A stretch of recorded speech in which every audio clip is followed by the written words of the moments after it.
recorded. What you are telling right now, it is mandatory and it is, wait, let me talk, and it is mandatory on every children's book. Then you should also write that Bhagavad Gita is mandatory. Wait, excuse me, पहले भी लिखा था strike off क्या है previous paper में.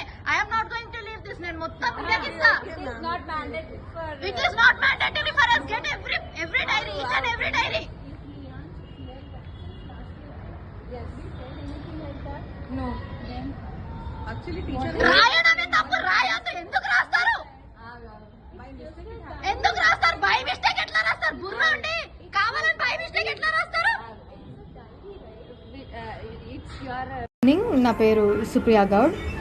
మా nephew అంటే మా అక్క వాళ్ళ బాబు స్కూల్ నుంచి నేను పికప్ చేసుకోవడానికి వెళ్ళినుండే అనమాట. స్కూల్కి వచ్చిండో ఇంట్లో కూర్చుండో డైరీ చూపించిండో హోంవర్క్ చేయాలని చెప్పేసి.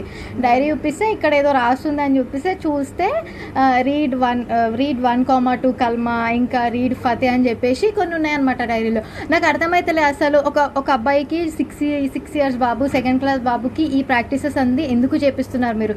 స్కూల్ అంటే క్వాలిటీ ఆఫ్ ఎడ్యుకేషన్ ఇవ్వాలి. రిలీజియస్ ఆస్పెక్ట్స్లో అసలు స్కూల్కి ఏ టైప్ ఆఫ్ ఇది కనెక్షన్ లేదు. If you are giving education just give that. మీరు ఇండైరెక్ట్గా ఇట్లా ప్రాక్టీసెస్ చేసి మేము కావాలని రాయలేదు, మేము బై మిస్టేక్ రాసినామంటే ఎంతవరకు తీసుకుంటాం? ఆల్రెడీ ఫస్ట్ ఒకసారి రాసిర్రు, రీడ్ 1,2 కల్మా అని రాసిర్రు, అది స్ట్రైక్ ఆఫ్ చేసిర్రు. ఓకే పర్లేదు, నేను చూడలేదు, నేను అది వదిలేసిన. ఇప్పుడు ఈ రోజు కూడా రాసిర్రు, ఈ రోజు కూడా రాసి ఫతే చదివియండి, అదేదో సబ్జెక్ట్, ఆ పేరు నాకు కూడా తెలియదు, ఆ సబ్జెక్ట్ పేరు వేసి రాసి ఫతే చదవండి అని చెప్పి రాస్తున్నారు.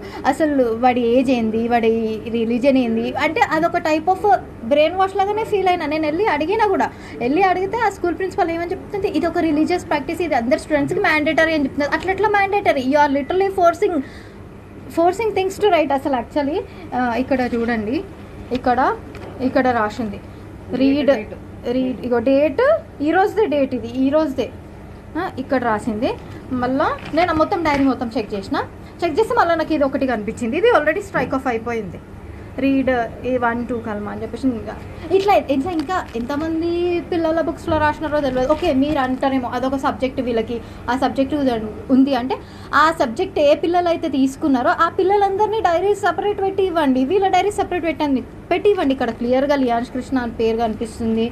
ఎట్లా రాస్తారు? మళ్ళీ వెళ్ళి అడిగితే ఫస్ట్ అడిగితేనేమో religious practice and it is necessary for all the students అన్నది. సెకండ్ టైం అది ఎవరైతే రాసిర్రో ఆమెనే వచ్చి నేను బై మిస్టేక్ రాసిన అంటారు. అంటే మీరు గడికి పేరు ఇట్లా చేంజ్ చేయడం అసలు కరెక్ట్? అది వాంటెడ్గానే రాసినట్టు నేను పర్సనల్గా ఫీల్ అవుతున్నాను. ఇది ఇంకా ఈ ఒక్క డిపార్ట్మెంట్లోనే అవుతుందా? ఇంకా సక్సెస్ స్కూల్ సైదాబాద్ ఇంకా వేరే బ్రాంచెస్ కూడా ఉన్నాయి, కాలేజెస్ కూడా ఉన్నాయి. ఇంకా వీళ్ళకి అసోసియేట్ అయ్యి మళ్ళీ ఎంతమందితో అట్లా ఎన్ని రాస్తున్నారో మనకు అసలు ఐడియానే లేదు. ఈ రోజు నేను డైరీ చూసినా కాబట్టి రియాక్ట్ అన్నాను. నేను ఒకవేళ డైరీ చేయకపోతే నేను అసలు రియాక్ట్ కూడా కాకపోతుండే. దీనిపైన డెఫినెట్గా authority concern department, educational department ఎవరైతే అథారిటీస్ ఉన్నారో, హైరార్కీ ఉందో, డెఫినెట్గా నేను పాయింట్ రేజ్ చేస్తాను. డెఫినెట్గా నేను స్టాండ్ తీసుకొని మాట్లాడతాను. ఎందుకంటే ఇది అన్యాక్సెప్టబుల్.